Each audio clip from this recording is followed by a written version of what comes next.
Welcome to Mediabistro.com's Media Beat. I'm Danya Blaze, managing editor, and so happy today to have Miss Stacy London here. Hello, Danya. How are you? I'm good. Stacy's the co-host of What Not to Wear on TLC, which is in its 9th season now. Yes, it is. When you signed up for the show, did you have any idea that it would resonate so much with viewers? Oh my God, not at all. When I signed up for the show, I thought it would be 11 episodes and I would go back to styling and that I'd be able to charge my clients more. You know, because I could say, hey, I'd been on TV. And that was 9 years ago. I haven't had a client since.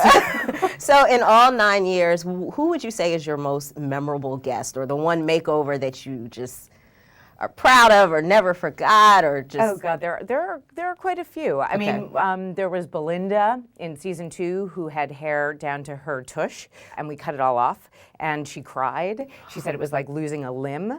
But she looked so stunning and was so amazing at the end of it. It was such a revelation to her. There was Joy, who used to pin a raccoon tail to her butt for attention.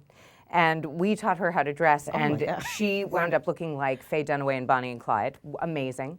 There was Amy, who had been recovering from thyroid cancer, survived, and came to us about a size 14, 16. She had such an incredible experience on the show. When she left, she went on Weight Watchers, she dyed her hair bleach blonde, she lost 60 pounds, met the love of her life, got married, had a baby.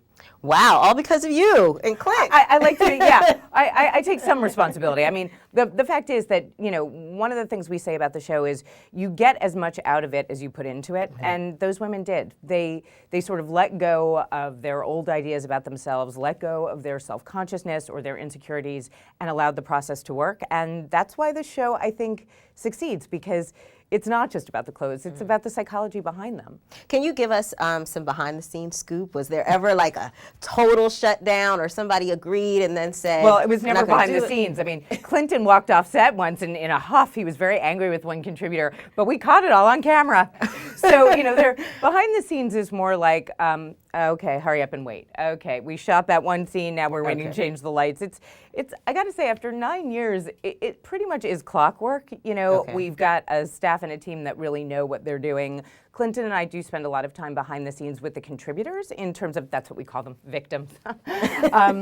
That's what we call the people on the show who've been nominated because, I mean, one, they have to contribute. And two, it's a really diplomatic thing to say, but we spend time with them because a lot of the emotional stuff it does happen on camera. But sometimes, you know, they need extra hand-holding or they want to talk to us more about what it means to change their style or why it frightens them or why they really are desirous of it.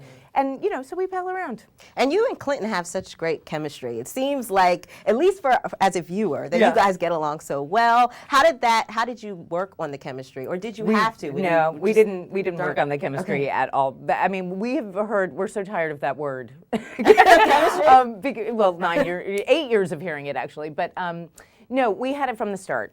We joke around. When Clinton did his audition, I had already been on the show, and we were sitting doing a kind of cold read together to see, you know, whether or not we had any chemistry. And we were laughing so hard, and he put his hand on my knee, and that was sort of it. And then he was like, oh my God, I just touched your knee. I'm so sorry. I don't even know you. And it's been that way pretty much ever since. We refer to ourselves as like a brother and sister on a very long car trip. Do you know what I mean? Yes. So sometimes like we were totally best friends and we love each other, and the other part of the time like we want to kill each other. But you know, that's what happens to most married couples too. And that's why it works. That's why it works. That's why people love the show so much. Yeah. So in part 2, I want to talk a little bit more about your fashion tips and advice, which I'm sure you get accosted on the street every day for people asking you to help them. So if you have fashion tips or fashion questions for Stacy London, we're going to do that in part 2 and hear from our Twitter fans. Oh, that would be great. If they have tips, I'd love to hear those too. If you want to give Stacy some tips, you can. Let's hear it. This is Media Beat on Mediabistro.com. Stick around for part 2 with Stacy London, co-host of What Not to Wear.